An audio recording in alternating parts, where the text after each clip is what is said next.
연금 없이 오래 사는 거 재앙입니다. 국민연금 많이 받아봐야 건보료 폭탄 맞고 기초연금에서 손해보고 이런 얘기들이 막 너무 많이 떠돌잖아요. 그거 믿지 마시고 최고의 보루가 국민연금이라고 생각하시면 돼요.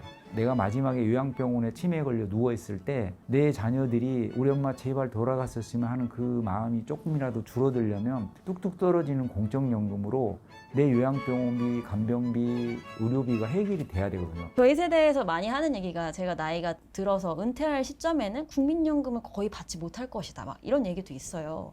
어떻게 생각하세요, 작가님은? 그렇게 믿고 있으면 뭐 국민연금 안 낼 수 있어요? 그런 거 아니잖아요. 그리고 실제 국민연금 가지고 국가가 어떻게 장난을 치겠습니까? 지금보다 내년 이후에 가성비가 조금씩 내려가는 건 맞지만 워낙 좋은 가성비가 조금 떨어진다 이렇게 생각을 하시고, 제가 받고 있는 공무원연금도 수십 년 전에 기금이 고갈됐거든요. 사학연금도 2042년이면 고갈이 되고, 근데 국민연금 아직도 1100조 가까이 쌓여 있어요. 너무너무 안 죽고 너무너무 안 태어나서 이렇게 심각해진 거거든요. 그래서 국민연금만큼 좋은 게 없다, 저는 늘 강조합니다. 국민연금을 늘릴 수 있는 길을 발로 차는 사람들이 주변에 굉장히 많아요. 국가가 없어지지 않는 한 국민연금은 받을 수 있다, 이렇게 믿어주셨으면 좋겠습니다. 이런 국민연금을 저희가 뭔가 다양한 방법으로 또 노후를 준비하는 금액을 늘리는 이런 방법들이 있다고 했는데 몇 가지 소개시켜 주실 수 있을까요? 연금을 늘리려면 이제 가입 기간을 늘려야 되고 보험료를 많이 내야 되잖아요. 근데 직장 가입자는 내가 보험료를 많이 내고 싶어서 낼 수 있는 것도 아니고, 가입 기간을 늘리는 건 내가 인위적으로 할 수가 있어요.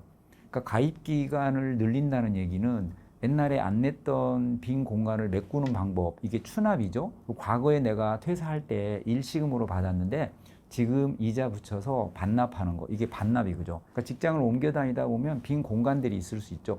그거를 메꾸는 걸 추납이라고 하잖아요. 그리고 내가 퇴직을 했어. 내가 연금 65세에 나와.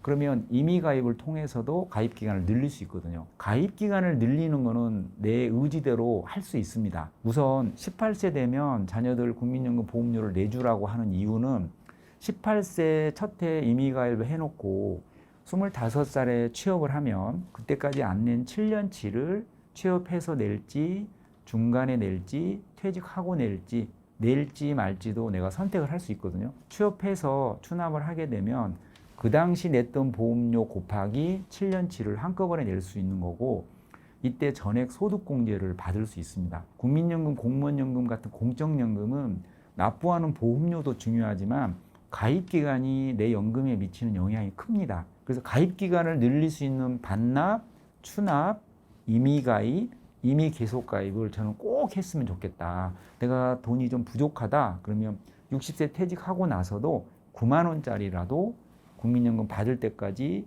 꼭 납부를 하셨으면 좋겠습니다.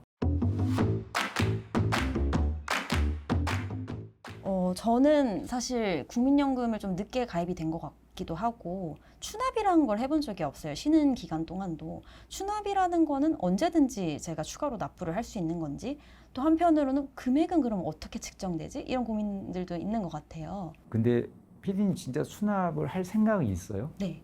아, 돈이 없어서 못하고 계신 거예요? 그렇다기보다는 굳이 국민연금을 더 내야 될 필요가 있을까라는 생각을 했는데 오늘 작가님 얘기를 들으면서 추납을 해야겠다 이런 생각을 하게 됐습니다. 하세요. 꼭 하세요. 내가 대출을 받지 않으면 추납 못한다 이런 상황이 아니라면, 근데 추납은 내가 국민연금 받기 하루 전까지도 가능은 하거든요. 그러니까 추납이라는 건 추후 납부잖아요. 옛날에 안 냈던 거를 지금 낼 수 있는 제도잖아요. 그럼 지금 내가 옛날에 안 냈던 게 3년치다 이러면은 3년치를 다 해도 되고 1년치만 해도 되고 최대 119개월치까지는 추납이 가능하거든요. 그럼 지금 내고 있는 보험료는 직장에서 내가 반을 내잖아요. 만약에 20만 원을 낸다 그러면 40만 원을 내고 있는 거거든요. 그러면 40만 원 곱하기 3년치 이거를 추납을 하는 거예요. 그럼 올해 전액 소득공제를 해줍니다. 근데 추납을 오래 했으면 올해 소득 대체율을 적용을 해주거든요. 소득 대체율이 계속 내려가고 있거든요. 내년에는 이제 43%로 올라갑니다. 그리고 보험료율도 0.5%포인트씩 올라가거든요. 올해 12월에 신청하고 1월에 추납하는 게 가성비 측면에서는 가장 좋습니다. 추납을 저는 꼭 했으면 좋겠다. 언제 하지? 그러면 올해 12월에 신청하고 1월에 실제로 납부하면 가성비는 가장 좋습니다. 국민연금 많이 받아봐야 건보료 폭탄 맞고 피부양자 탈락하고 기초연금에서 손해보고 이런 얘기들이 막 너무 많이 떠돌잖아요. 많이 받아봐야 뭐 뜯어가는 것도 많다. 그래서 국민연금 불신도가 되게 높은 것 같아요. 근데 그거 믿지 마시고 최후의 보루가 국민연금이라고 생각하시면 돼요. 내가 마지막에 요양병원에 치매에 걸려 누워있을 때 나를 도와줄 놈은 공적연금밖에 없다라고 생각하시면, 내가 그동안 쌓아놓은 부동산, 현금 이런 것들은 언젠가는 다 없어진다고 생각을 하고, 내 자녀들이 우리 엄마 제발 돌아갔었으면 하는 그 마음이 조금이라도 줄어들려면 뚝뚝 떨어지는 공적연금으로 내 요양병원비, 간병비, 의료비가 해결이 돼야 되거든요. 그 최후의 보루는 국민연금이다. 그래서 언제 죽을지 모르는데 이렇게 생각하시는 분 많은데, 언제 죽을지 모르니까 국민연금을 최대한 늘려라. 저는 이렇게 얘기를 하고, 당겨서 받는 분들은 야 언제 죽을지 모르는데 일단 타먹어야지 라고 얘기를 하시는 거거든요. 모두가 다 그런 상태에서 땡겨받는 건 아니지만 어쨌든 조기연금 수령하는 사람들이 100만 명 정도가 돼요. 저는 되게 마음이 아파요. 소득이 없어서 어쩔 수 없이 당겨받는 사람들이 대부분이지만 충분하게 소득이 있는데도 불구하고 불신 때문에 건보료나 피부양자, 유족연금, 기초연금 이런 것과 연관지어서 국민연금을 조기 수령하는 사람들도 주변에 꽤 있는 것 같아요.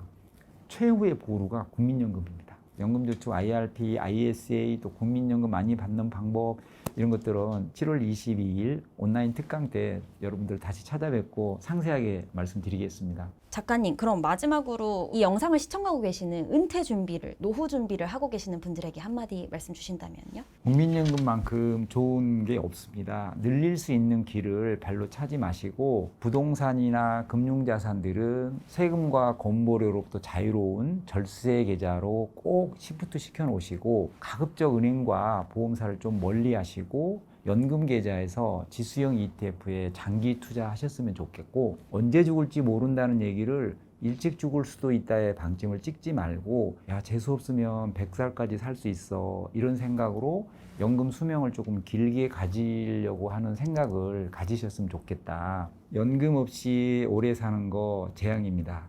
감사합니다.